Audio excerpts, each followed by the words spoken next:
Uncommon স্টাইলে আমরা eyeliner রাখবো এই চোখে। আপু কিন্তু ডাউন টার্ন আইস, তার মানে হচ্ছে যে চোখে যে উপরের যে ফোলটা আছে সেটা কিন্তু একদম নিচের দিকে নেমে এসেছে এবং যে উপরের ল্যাশ লাইনটা আছে সেটাও একইভাবে ফলো করেছে।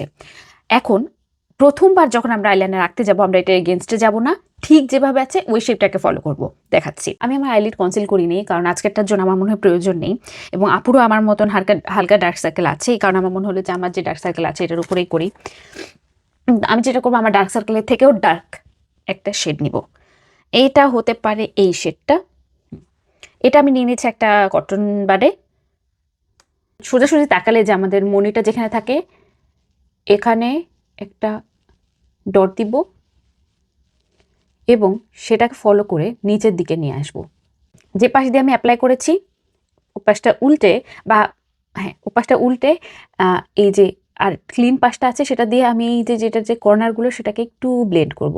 আজকে কিন্তু আমি উইং উপরের দিকে নিচ্ছি না, আমি নিচের দিকে আনছি, এবং এটা কিন্তু আলাদা সৌন্দর্য আছে। রেগুলার লুকের জন্য এতটুকুই আমার মনে হয় ডার্ক ঠিক আছে।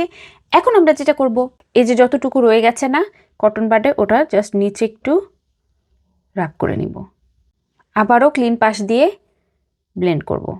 পুরো অ্যাটেনশনটা কোন দিকে যাচ্ছে? এই দিকে, তাই না? আমরা অ্যাটেনশনটা একটু অন্যদিকে নেই, একটু আমরা ডার্কটা এখানে অ্যাপ্লাই করি। আপুর এখানেও কিন্তু আমি তাই করেছি, যে ভাঁজটা জাস্ট ওটার উপরে একটুখানি অ্যাপ্লাই করছি আর ক্লিন পাশটা দিয়ে এটাকে ব্লেন্ড আউট করে নিচ্ছি। লাইট কালারের আইশ্যাডোটা আছে সেটা নিয়ে নিচ্ছি, সেটা আমি একটা ক্লিন কটন বাডে নিয়েছি। ক্লিন কটন বাডে নিয়ে এটা আমি আমার জাস্ট ইনার কর্নারে অ্যাপ্লাই করব। এই যে যেই জায়গাটাতে আমাদের ভাঁজটা না এটার উপরে এখন কিন্তু অলরেডি আমাদের একটা শেড ক্রিয়েট হয়ে গেছে, খুব সুন্দর একটা শেড ক্রিয়েট হয়ে গেছে।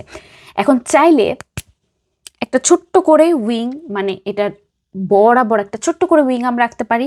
যদি না আঁকতে চান কোনো অসুবিধা নেই, এটা কিন্তু নিজেই অনেক সুন্দর লাগে দেখতে, এবং আমার চোখে যেমন দেখাচ্ছে আপুর চোখে আরও বেশি সুন্দর লাগবে, কারণ আমার চোখের জন্য মানানসই করে আমি করিনি, আমি আপুর চোখের জন্য মানানসই করে আসলে আইলাইনারটা এঁকেছি। এখন যদি এটাকে আমরা আরেকটু গর্জিয়াস বানাতে চাই তাহলে জাস্ট আমরা যে জিনিসটা করতে পারি, এই যে জায়গাটাতে আমি লাইট কালারের শ্যাডোটা ব্যবহার করেছি সেটার উপরে একটুখানি এই যে শিমারি শেডটা আছে এটা অ্যাপ্লাই করতে পারি।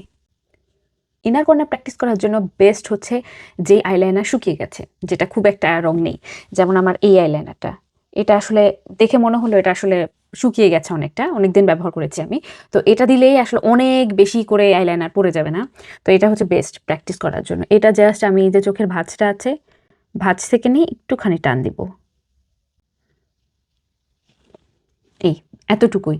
এটার সাথে যদি একটা আইল্যাশ পরা যায় তাহলে সেটাকে আরও বেশি প্রমিনেন্ট লাগবে, আরও সুন্দর লাগবে। আমি চেষ্টা করেছি একটু বোঝানোর এখানে। এটাই হচ্ছে আমার বানানো ফাইনাল লুক।